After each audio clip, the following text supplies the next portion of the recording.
Assalamualaikum warahmatullahi wabarakatuh. Kami dari kelompok 1 yang beranggotakan Fidela Evania Jacob, Muhammad Fadil Majid, Putri Amalia Sartono, dan saya sendiri Widya Ainun Lestari. Pada kesempatan kali ini, kami akan menjelaskan tentang masa bayi, yaitu masa perkembangan fisik dan kognitif. Adapun pokok pembahasan yang akan kami bahas pada kesempatan kali ini yaitu yang pertama, definisi masa bayi, yang kedua, pertumbuhan fisik pada masa bayi, yang ketiga, perkembangan motorik pada masa bayi, yang keempat, perkembangan sensorik dan persepsi, yang kelima, teori Piaget mengenai perkembangan kognitif bayi, yang keenam, perkembangan bahasa pada bayi, dan yang terakhir, stimulasi perkembangan kognitif pada bayi. Baik, langsung saja kita masuk ke yang pertama, yaitu definisi masa bayi. Menurut Departemen Kesehatan tahun 2009, masa bayi adalah masa keemasan sekaligus masa kritis perkembangan seseorang.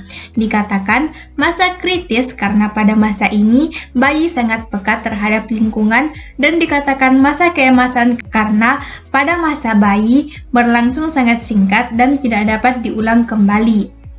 Kemudian yang kedua yaitu pertumbuhan fisik pada masa bayi. Yang pertama yaitu urutan cephalocaudal dan proximodistal. Urutan ini merupakan urutan pertumbuhan yang secara berangsur-angsur, yaitu dimulai dari atas hingga bawah. Yang kedua, tinggi dan berat. Pada masa ini yaitu masa pertumbuhan di mana tinggi dan berat badan bayi terus bertambah seiring dengan berjalannya waktu. Yang ketiga, keterampilan motorik kasar dan halus. Keterampilan motorik kasar meliputi kegiatan otot-otot besar, dan keterampilan motorik halus meliputi gerakan-gerakan menyesuaikan secara lebih halus. Yang keempat, otak. Ketika bayi berjalan, berbicara, berlari, menggoyang-goyangkan mainan yang dapat berbunyi, tersenyum, dan mengerutkan dahi, maka perubahan-perubahan dalam otaknya sedang berkembang. Yang kelima, kebutuhan gizi dan perilaku makan. Perbedaan-perbedaan yang ada pada setiap bayi dalam cadangan gizi, komposisi tubuh, tingkat pertumbuhan, dan pola kegiatan membuat pendefinisian kebutuhan gizi yang sesungguhnya sulit dilakukan. Akan tetapi, para pakar gizi menganjurkan bahwa bayi perlu mengkonsumsi 50 kalori per hari untuk setiap pound berat mereka. Kemudian yang terakhir yaitu pelatihan buang air. Pelatihan buang air pada bayi sangatlah diperlukan, karena jika tidak akan menyebabkan bayi menjadi berperilaku tidak baik, seperti mengompol atau buang air besar di celana. Penjelasan selanjutnya akan dijelaskan oleh rekan saya. Kepadanya dipersilahkan. Baiklah, saya akan membacakan materi selanjutnya, yaitu perkembangan motorik pada masa bayi.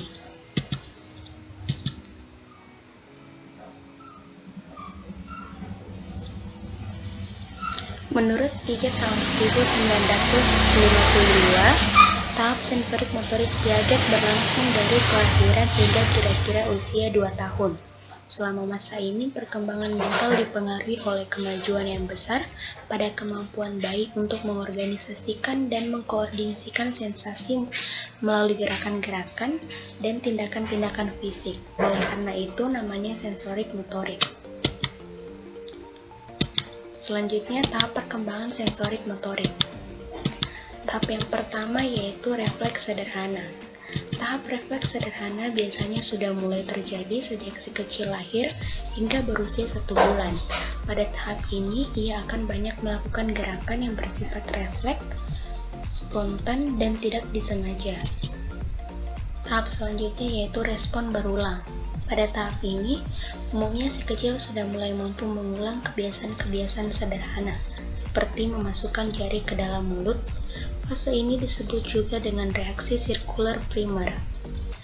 Selanjutnya, reaksi sirkular sekunder.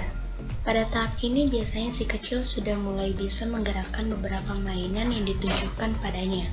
Respon ini merupakan sebuah tanda bahwa ia sudah memasuki tahap perkembangan reaksi sirkular sekunder yang mulai berlangsung ketika si kecil memasuki usia 4-8 bulan. Tahap selanjutnya yaitu koordinasi reaksi sirkuler.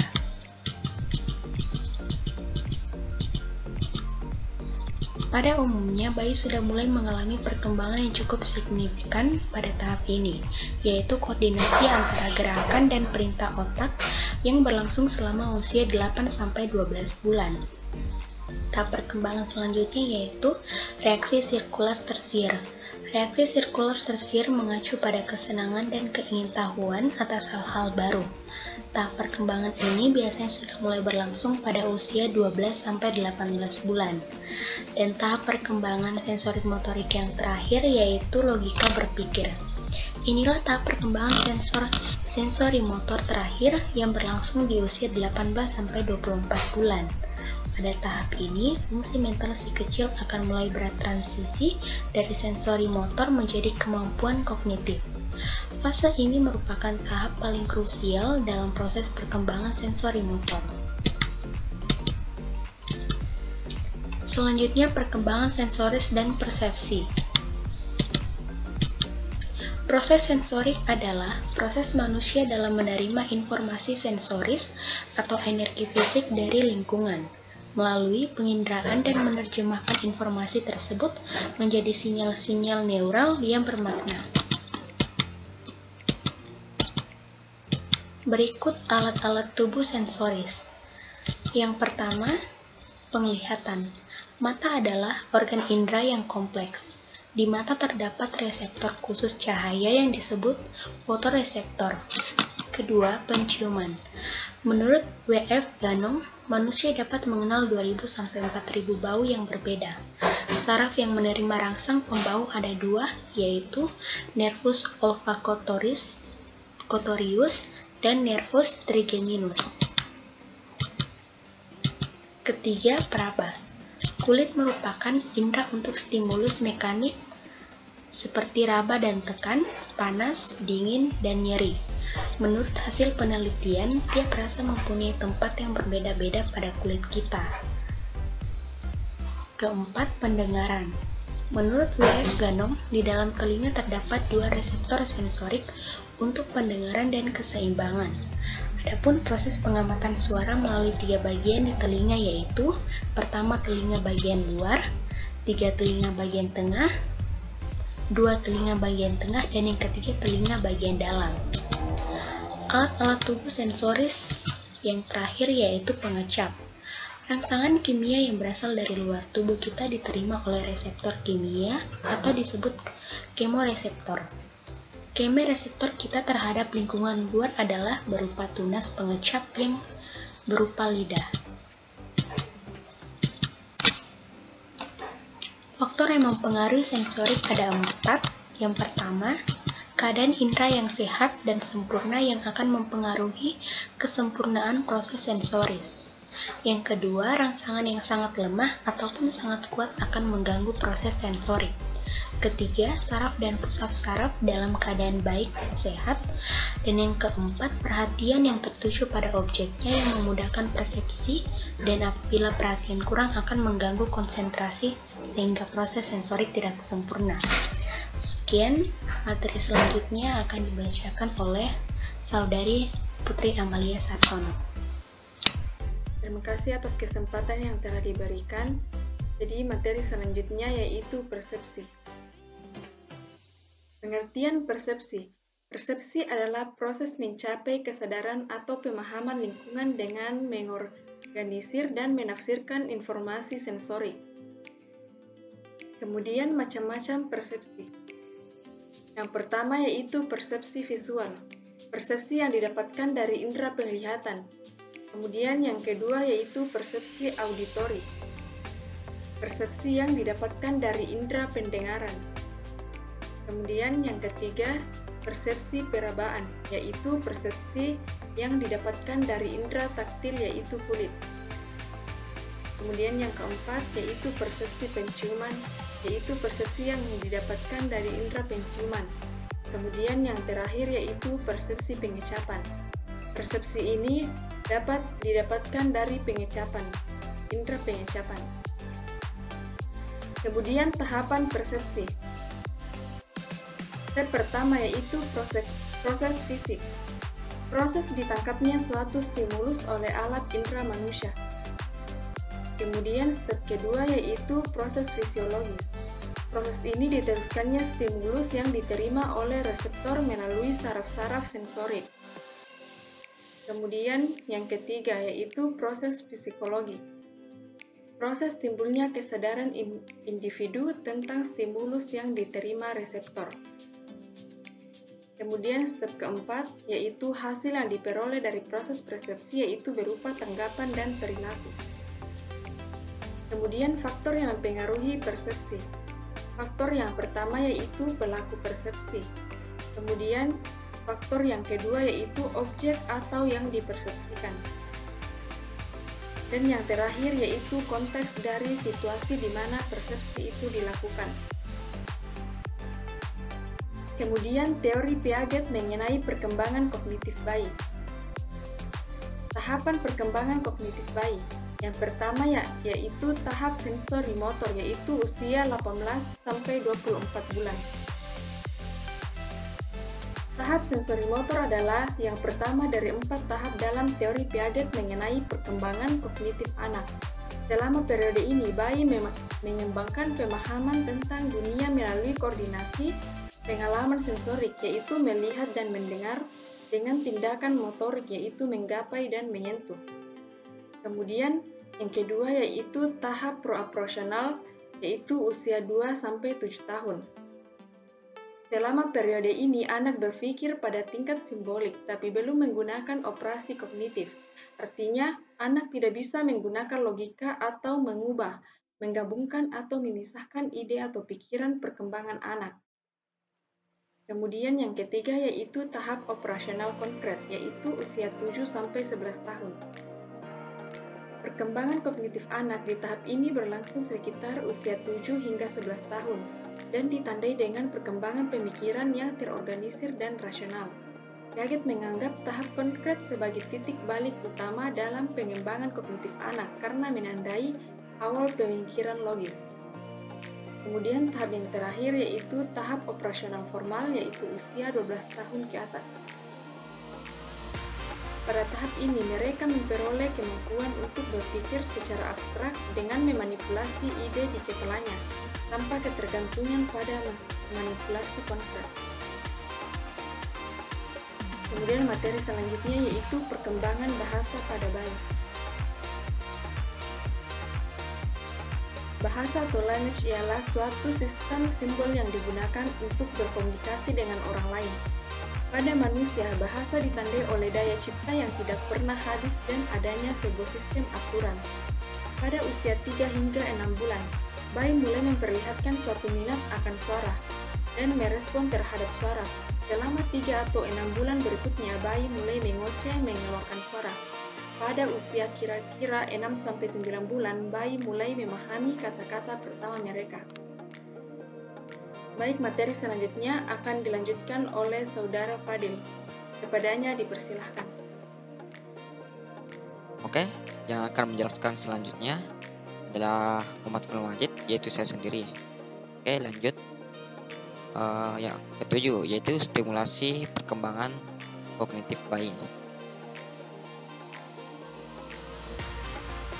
Stimulasi adalah perangsangan yang berasal dari lingkungan luar anak. Stimulasi yang terarah akan mempercepat perkembangan anak dibanding yang kurang mendapatkan stimulasi.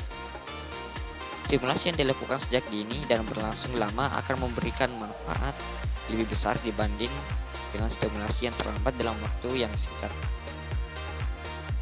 Selanjutnya yaitu jenis-jenis stimulasi. Yang pertama yaitu stimulasi visual, dari gerakan, warna, dan bentuk. Dan yang kedua yaitu stimulasi auditori atau pendengaran, yang mana untuk perasaan pendengaran atau bersuara seperti menirukan suara bayi, berbicara, dan bernyanyi. Hal itu adalah sangat penting bagi bayi.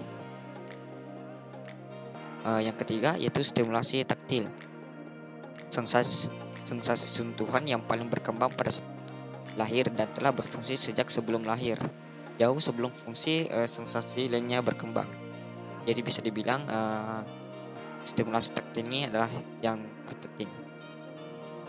Oke, yang keempat atau yang terakhir yaitu stimulasi pengencapan dan pembauan.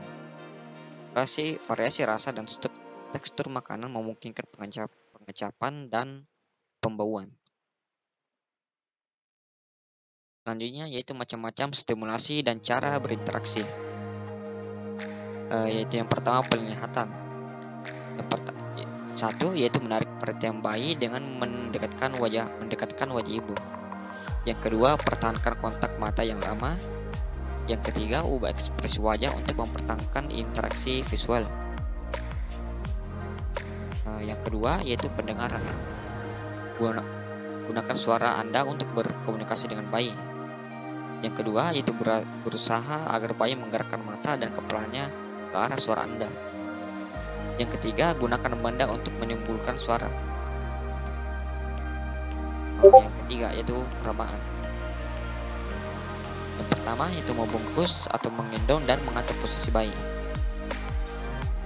Yang kedua yaitu sentuhan, pijak bayi dan cara menenangkan dan berirama. Yang ketiga yaitu memanfaatkan refleks bayi untuk berinteraksi. Oke, lanjut. Stimulasi berdasarkan kelompok umur. Yang pertama itu umur 3 bulan. Di sini ada beberapa untuk stimulasi pada bayi yang berumur 3 bulan. Yang pertama yaitu berisi rasa nyaman, aman, dan tunjukkan perhatian dan kasih sayang dengan cara memeluk, menggendong, dan memberikan ASI, membersihkan badan dan lain-lain. Yang kedua yaitu rangsangan penglihatan, kembang sosial dan kognitif bayi dengan cara menatap bayi dan jarak sekitar 30 cm, mengajak tersenyum dan membalas senyuman dan lain-lain. Yang ketiga itu rangsangan pendengaran, perkembangan berbahasa sosial dan kognitif bayi dengan mengajak berbicara, menirukan ucapan bayi dan menggerakkan mainan yang berbunyi serta mendengarkan musik dan lain-lain. Yang keempat itu rangsangan perkembangan gerak kasar dan keseimbangan dengan melatih bayi mengangkat kepala, dada, piring, dan tengkorak. Yang kelima yaitu rangsangan perkembangan gerak halus, apaan dan perkembangan kognitif dengan memberikan mainan yang dapat diraih, diraba, dipegang, dan digenggam. Stimulasi pada bayi yang berumur 3-6 bulan. Di sini ada beberapa stimulasi yang dapat kita lakukan untuk umur bayi yang berumur 3-6 bulan. Itu yang pertama, lanjutkanlah rangsangan untuk umur 0-3 bulan tadi ditambah dengan rangsangan yang lebih kompleks. Rangsanganlah penglihatan, perkembangan sosial dan kognitif dengan bermain cirba, bayi melihat bayangan dirinya di cermin serta meraih mainan. Ketiga yaitu rangsangan pendengaran, kembang berbahasa dan kognitif dengan mencari sumber suara, mengulang beberapa kata. Yang keempat yaitu rangsangan gerak kasar dan keseimbangan dengan melatih tengkurap, berguling, melintang, atau posisi duduk. Yang kelima itu rangsangan gerak halus dan koordinasi dengan menggunakan 2 tangan, menaruh benda kecil, meraih benda-benda yang agak jauh, serta memasukkan biskuit ke mulut dan naik. Stimulasi untuk bayi yang berumur 6-9 bulan. Di sini ada 4 poin yang bisa kita lakukan untuk menstimulasi bayi yang berumur 6-9 bulan. Itu yang pertama yaitu lanjutkanlah rangsangan untuk umur 3-6 bulan tadi ditambah dengan rangsangan yang lebih kompleks, rangsangan pendengaran, kembangan berbahasa, emosi, dan kognitif dengan memanggil namanya, memanggil nama papa, mama, mengulang-ulang beberapa kali. Yang ketiga rangsangan gerak kasar, keseimbangan dan kemandirian dengan melatih duduk, merangkak, berdiri, melangkah, berpegangan. Yang keempat itu rangsangan gerak halus, koordinasi visual, kognitif, dan kemandirian dengan bersalaman, bertepuk tangan, melemparkan tangan, menunjuk ke benda-benda yang agak jauh. Stimulasi untuk bayi yang berumur 9-12 bulan. di sini ada beberapa poin yang dapat kita lakukan untuk menstimulasi bayi yang berumur 9 sampai 12 bulan. Itu yang pertama, lanjutkanlah perangsangan untuk umur 6 sampai 9 bulan tadi, ditambah dengan perangsangan yang lebih kompleks. Perangsangan penglihatan, pendengaran, perkembangan berbahasa, kognitif, dan komunikasi dengan menyebutkan nama-nama orang di dalam keluarga, ulang kata-kata yang sering digunakan pada bayi. Perangsangan perkembangan gerak halus, koordinasi, kognitif, dan kemandirian dalam sosial dengan memasukkan benda ke dalam tempat dan mengeluarkannya lagi. Yang keempat itu rangsang gerak kasar dengan berdiri, berjalan, dan berpegang.